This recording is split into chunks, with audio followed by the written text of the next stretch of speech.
Hello everyone. In this video, we are going to discuss what should be your strategy for prelims 2022. This is Enlight IAS and I am Swapnil. So as we all know, prelims is scheduled on 5th of June. And if you just do a Google search or a YouTube search, you will find multiple strategies on how to clear prelims. In this video, we are not going to tell you what to do and what not to do, but what approach I would follow to clear prelims. I have cleared prelims 2 times with very ease, and I can assure you that whatever the methods I'm telling, these are followed by me as well. Of course you might find few things unnecessary, and that is completely fine. You can ignore those things and you can just take whatever you need. There are only 4 months left for prelims, and I'm going to tell you what would be ideal strategy and what is the strategy that I would follow. The first and foremost thing is you need to define your sources and limit your sources. This does two things. Whenever we have limited sources, we can revise things very easily, and that means in the end we don't get pressure. And second thing is, whenever we try to increase sources, although we think that our knowledge is improving, in reality that is not the case. When we add a new source, we tend to forget whatever things are there in previous source, and we cannot reproduce them in exam. So it's important to keep one source per one subject. If you observe this slide, I have, except geography and economics, I have given one source for every subject.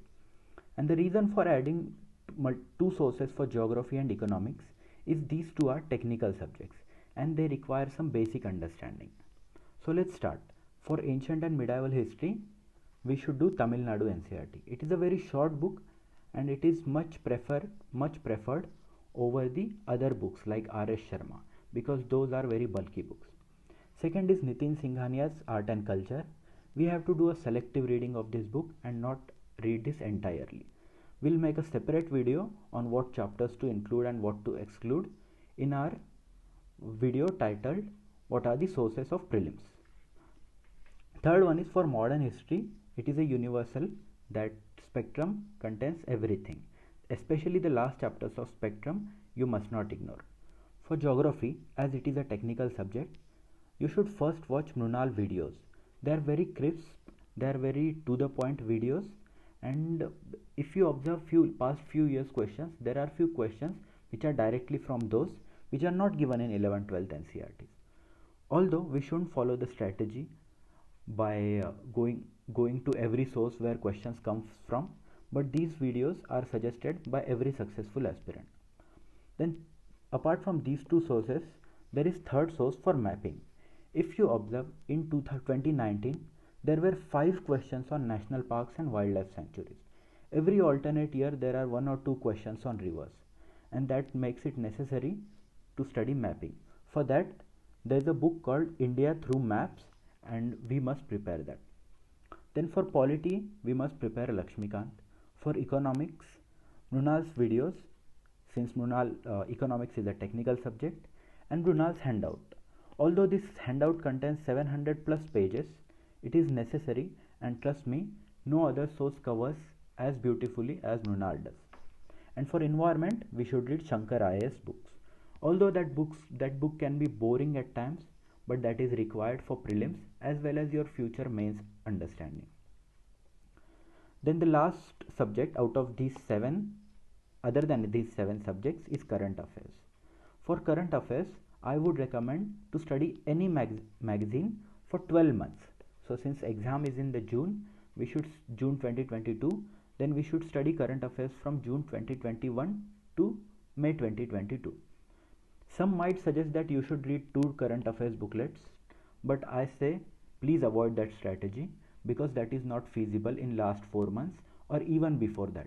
One source is much more sufficient, and anyways UPSC is asking current affairs from last 3 to 4 years, which are safely covered in Mrunal's 700-page handouts. So for current affairs, you should read 12 magazines from last 2 months. Alternatively, you can read compilations like PT 365, but please don't read both of them. You read either of these. Apart from monthly magazines, economic survey and budget summary is mandatory. If you observe this year's paper, in mains there was a direct question, and in prelims also there is possibility that questions might appear from these two. Then there are two important booklets of IAS parliaments. One is schemes and another one is reports and indices. These are very short topic but very important, because every year around 1 or 2 questions come from these, and once it's done you don't need to worry about it. So it's low investment and high reward option. Then it's very important how to read current affairs, because in every month there would be hundreds of pages of current affairs and it can get difficult to revise. So I will teach you a strategy which my senior had suggested me. In every current affairs magazine there would be lines like this, very short and very small font. What you must do is circle whatever the important things are in that. So there might be a chapter on SCO, Shanghai Cooperation Organization, and here this section might explain what are the countries that are involved in SCO. So you must circle those things only and revise those things only later, so that you don't need to read the entire booklet. Try and practice this and you will know it yourself how to do it. If you want, you please tell in the comments. We'll make a separate video on how to read current affairs. The next part is tests.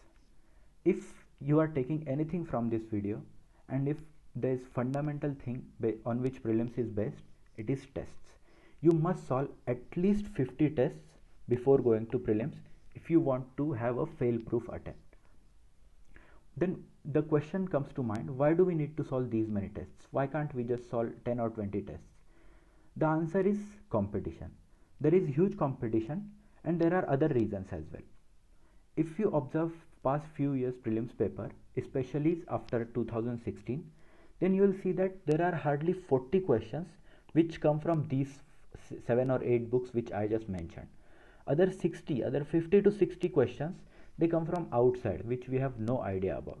And for such questions, it is important that we have solved such questions. We have solved such unknown questions earlier, which can only happen in test series. Another thing in test series is test series gives us confidence.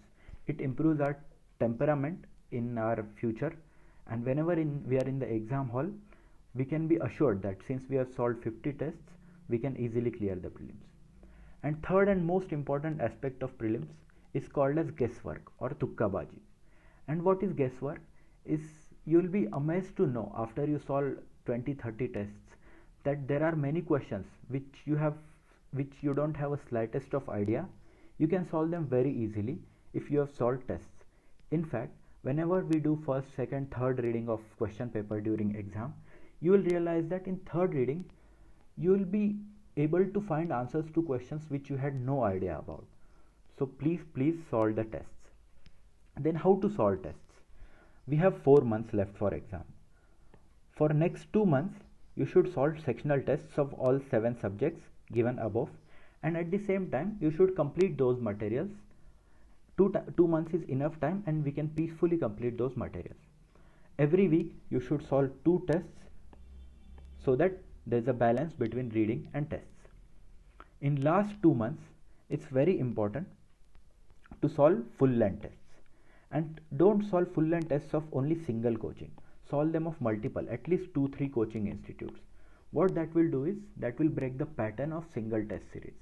I had a friend who used to solve 50-60 tests of a single coaching, but she couldn't clear prelims because she was very afraid of solving tests of other coaching, and that put her in her one comfort zone. So full length test you must do of 2-3 test series, not entirely, just 30 total tests. Every alternate test lasts 2 months. And for sectional tests you must follow single coaching. Next part is CSAT. For those of you who are from science, mathematics or engineering background, please don't ignore CSAT. I have seen people from IITs, NITs fail CSAT exam because they took it lightly. So for starters, please solve 1 or 2 tests of CSAT to analyze your score. If you are 100 plus, then you can ignore CSAT. But if you are say below 90 or below 80, then you are on the border and you must solve 5 to 10 tests. Even even if you are an art student and you are struggling with CSAT, the only way to do CSAT is not reading but through solving. So keep solving multiple CSAT tests, at least 5-10 tests, but if you need, you can increase it to 15. And next and last part of this video is previous year question. First attempters have a tendency to make this exam more difficult than it actually is. Partly it is the result of multiple YouTube videos or multiple coachings telling you that it's very difficult. But if you analyze the papers, you will find that there are multiple repeated questions in UPSC exam. This year itself, there were 2 economic questions which were back to back repeated. There might be many other questions, and most importantly, there are recurring patterns in exam.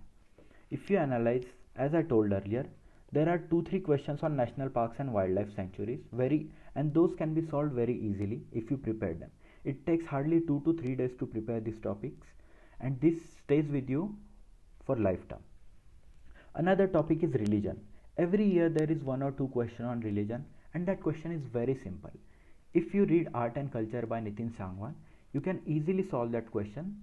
And since many aspirants, many first attempters ignore such books, that can put you in advantage.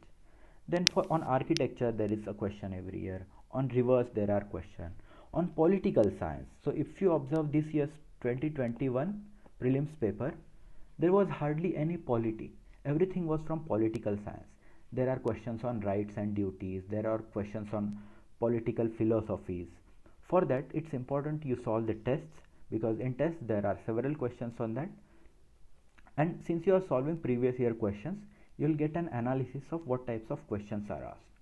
Then there is reports and indices which many aspirants ignore. But every year there is a report of ILO or there is a report of World Bank that is asked in exam, which is very simple question. Just like these 5-6, there are countless other patterns like Harappa which get repeated, or there are technologies like emerging technologies that get repeated. So please solve previous year questions, at least 5 years questions properly, and you will get a good idea about paper.